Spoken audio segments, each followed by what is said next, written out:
नमस्कार विद्यार्थी मित्रांनो, आज आपण बघणार आहोत भारताचे हवामान. हे व्हिडिओ तुम्हाला सर्व परीक्षांसाठी उपयुक्त ठरणार. तर शेवटपर्यंत नक्कीच राहा. हे व्हिडिओ तुम्हाला फास्ट रिव्हिजनसाठी उपयुक्त ठरणार. तर चला सुरू करूया.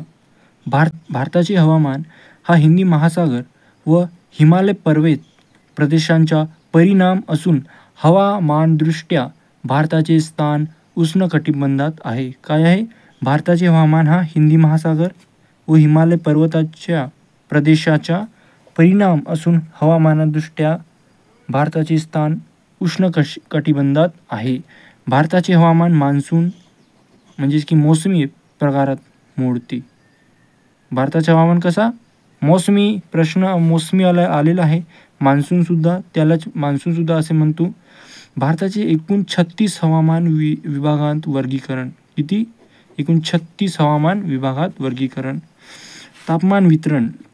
सरासरी वार्षिक तापमान कक्षा दक्षिणेकडे वाढत जाते. किती कोणाकडे वाढत जाते? दक्षिणेकडे वाढत जाते. काय? सरासरी वार्षिक तापमान कोणत्या दिशाकडे जातो?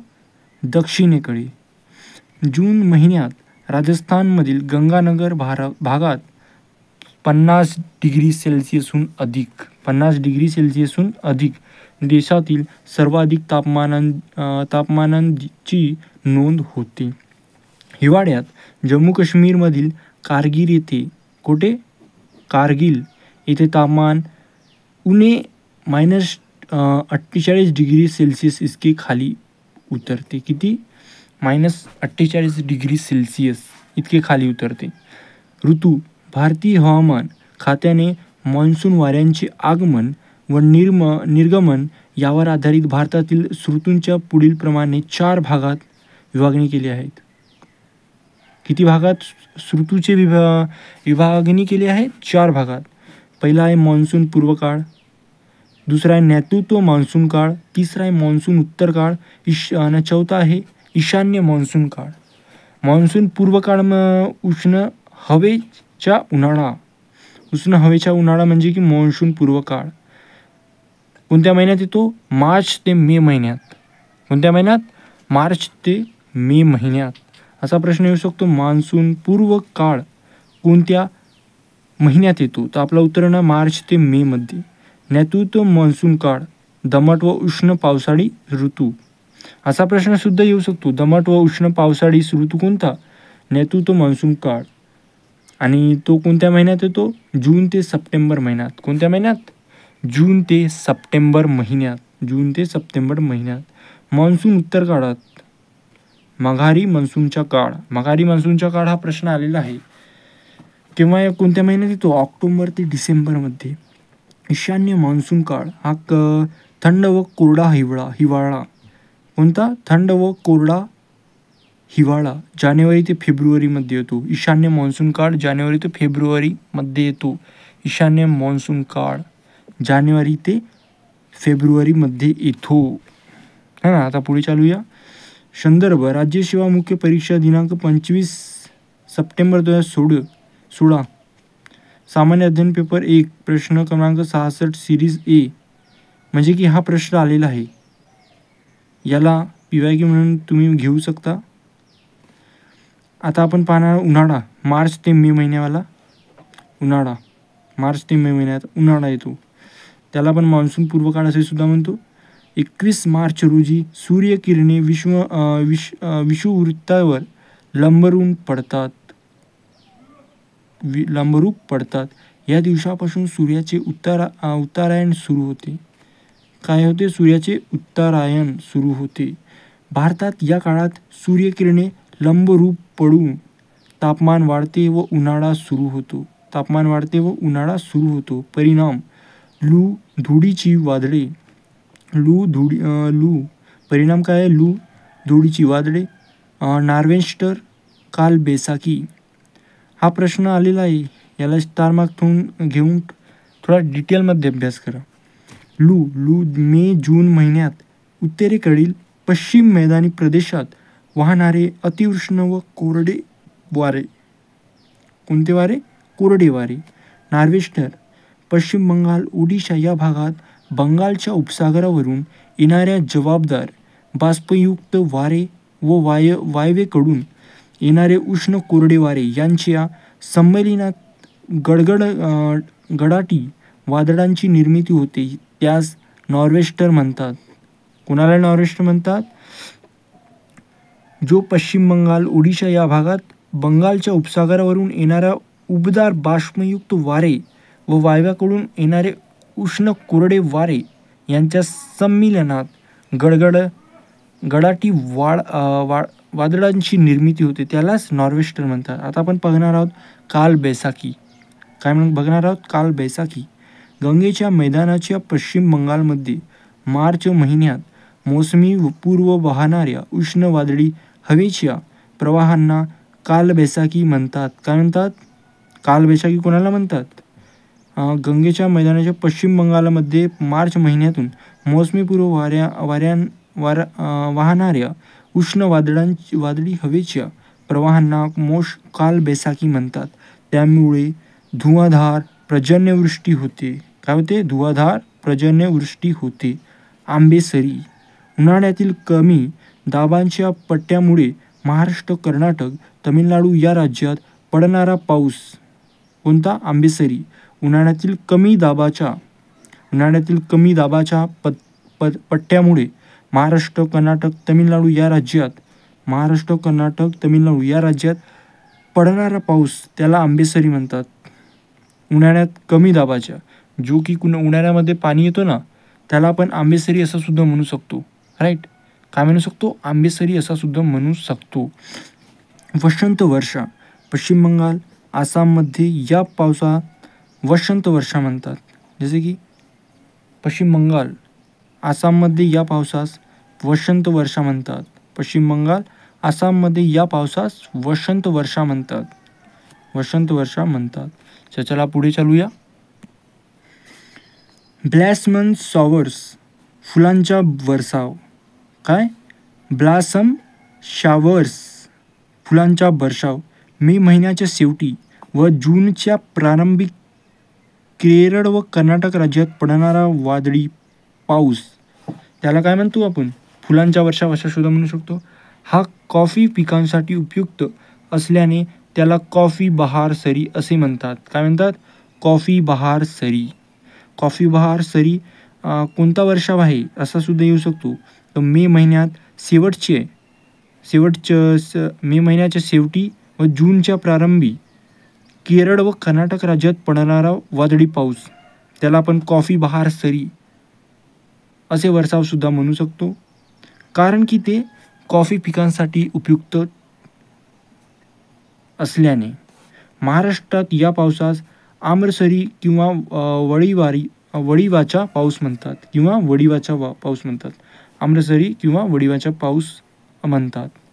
आम्रसरी म्हणजे की आता बघितलं होतो, आम्रसरी म्हणजे आंबेसरी आहे, तो हा आम्रसरी आहे.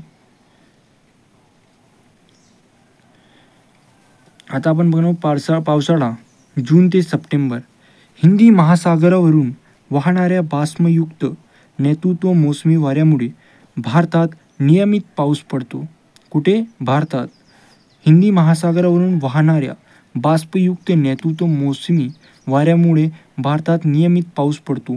भारतात प्रवेश करताना नेतृत्व मोसमी वाऱ्यांचे अरबी समुद्रावरून वाहणारे व बंगालच्या उपसागरावरून वाहणारे असे दोन प्रकार पडतात.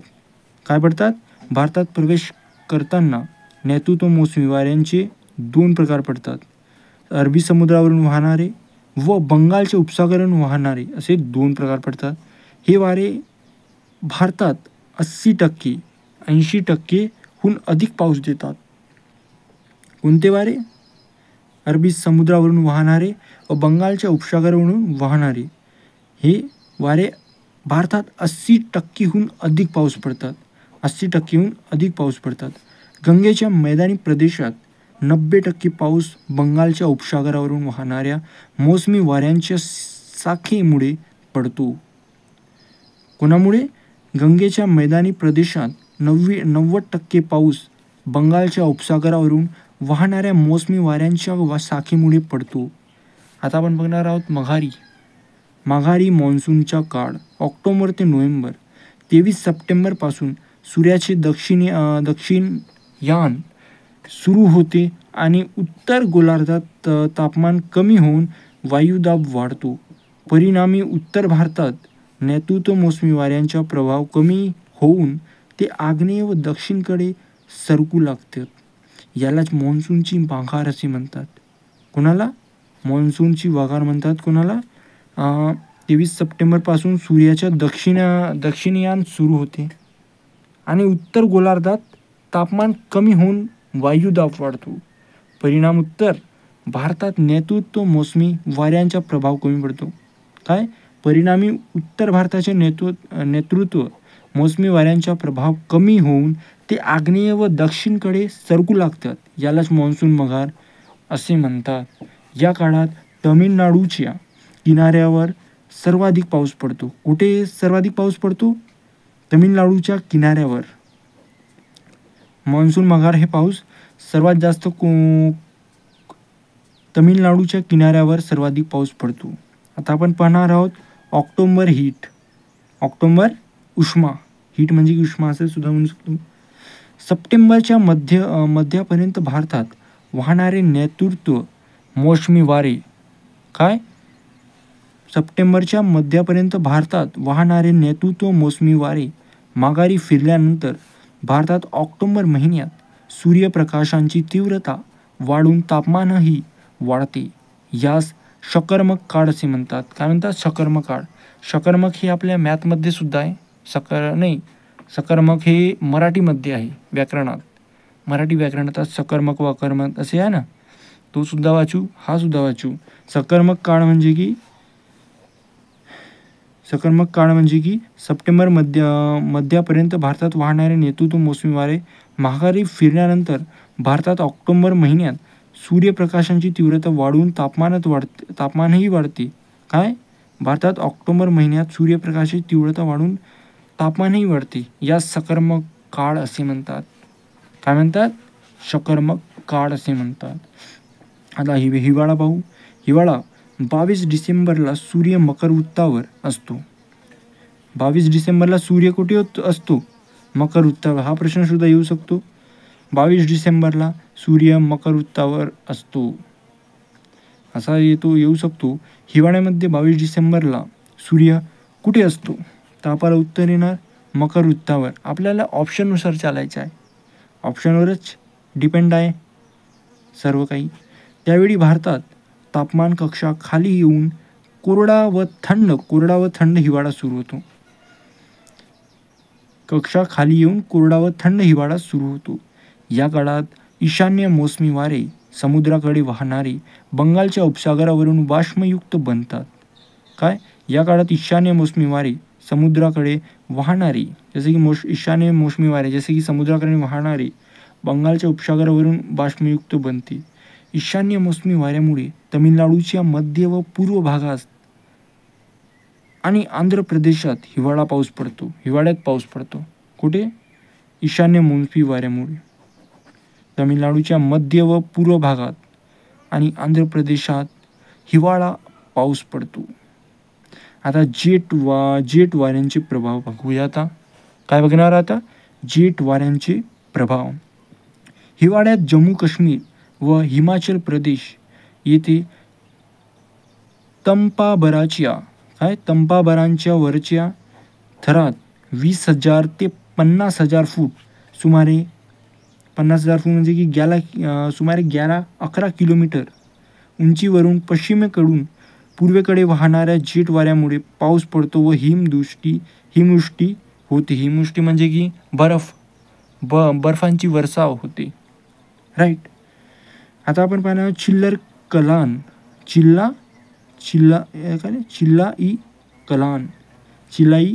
इथे आहे. इकडं चिल्लाई सबोत दिलेलं आहे, लेकिन इकडं आहे गॅपमध्ये दिलेलं आहे. याला असं सुद्धा प्रश्न येऊ शकतो. चिल्लाई कसं म्हणजे की मराठीत लिहा तर असा लिहावा लागेल, इंग्रजीमध्ये लिहा तर हा ऑप्शन आहे ना चिल्लाई कलान. जम्मू काश्मीरमधील 21 डिसेंबर ते 29 जानेवारी हे कडाक्याच्या थंडीचे 40 दिवस. काय? जम्मू काश्मीरमधील 21 डिसेंबर ते 29 जानेवारी हे कडाक्याचे थंडीचे दिवस ला काय म्हणतात? चिलाई कलाई हे म्हणतात. चिलाई खुर्द जम्मू काश्मीरमधील 30 जानेवारी ते 28 फेब्रुवारी हे लहान थंडीचे 20 दिवस असा प्रश्न येऊ शकतो. आता हा दुसरा पाहू. जम्मू काश्मीरमधील 29 ते 28 फेब्रुवारी हे कमी थंडीचे 10 दिवस. यालाच काय म्हणतात? चिलाई बच्चा. जम्मू काश्मीरमधील 19 ते 28 फेब्रुवारी हे कमी थंडीचे 10 दिवस.